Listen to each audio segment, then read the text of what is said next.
Look at that generation. Absolutely wonderful. Welcome back. Veterans of the Second World War were applauded, as they should be, as they arrived at the Remembrance Sunday service in the Cenotaph in Whitehall yesterday. They were joined by Sir Keir Starmer, the Prime Minister, King Charles and Prince William, who, of course, each lay a wreath. Well, our royal editor, Russell Myers, joins us now. Looking at that, and I always watch it, the King got quite emotional, actually. Yeah, good morning, Lorraine. Well, he did, and I've seen personally during the VE Day and VJ Day celebrations and commemorations this year that it is an emotional occasion. And certainly, we remember the late Queen was one of those dates that was cemented in her diary, and certainly the rest of the royals are no different. And the King looked very, very emotional. You know, thousands of people out in London, beautiful sunny day yesterday, and part of this generation that unfortunately, you know, we're losing more and more of them. And certainly the King feels that it's very, very important to pay respects and commemorate the actions of that greatest generation. And there was, of course, the Remembrance Festival on Saturday night too, and the royals were there.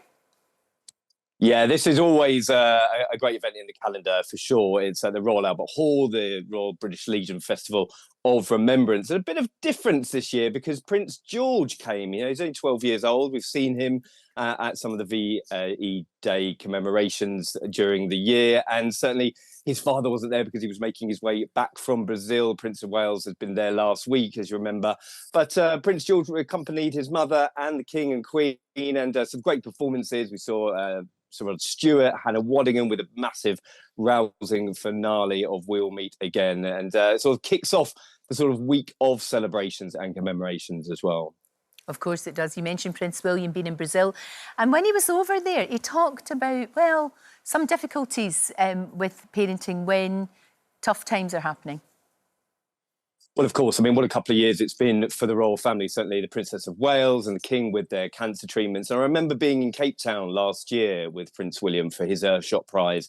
But it was a bit of a different feeling this year. It was a bit more optimistic. Of course, Princess of Wales is in remission. The King, unfortunately, still undergoing his treatment, but he's doing pretty well.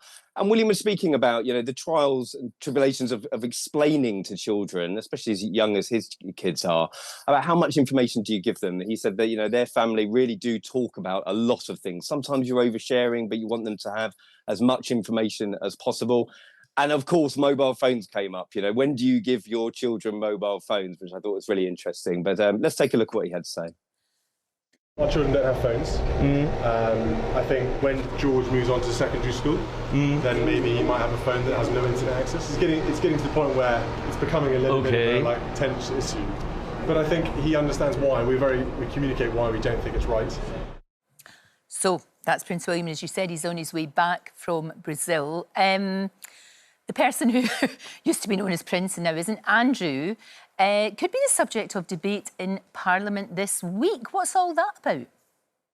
Well, indeed, plain old Andrew Mountbatten Windsor he is now, the former Prince Andrew, after having all of his titles, his honours and styles stripped away from him because of this ongoing scandal and his relationship with the late convicted sex offender Jeffrey Epstein. Well, if the royal family thought they were drawing a line under this, I think they've got to think again, because certainly it has been debated in Parliament about his living arrangements and what was he paid off to leave Royal Lodge. And the Lib Dems are leading a motion to discuss this in Parliament. And we don't really see the sort of worlds of royals and politics crossing too often. But of course, now he has had those titles stripped away from him.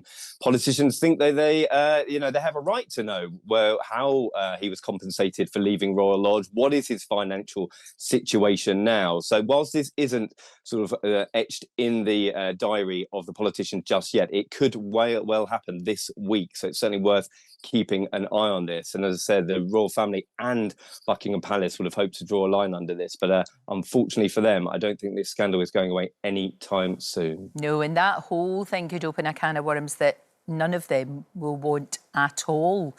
Gosh, it just never... We've been talking about this for such a long time. Do you remember we said years ago, this whole scandal when Andrew was a prince will never go away, and it looks like exactly that. Thank you so much, as always, for your insight, Russell. Appreciate it. Thanks, Thank you so much. Hi there. Thanks so much for watching our YouTube channel. We upload new videos every single day. So click here if you're interested in this video, or head to the homepage for more amazing content.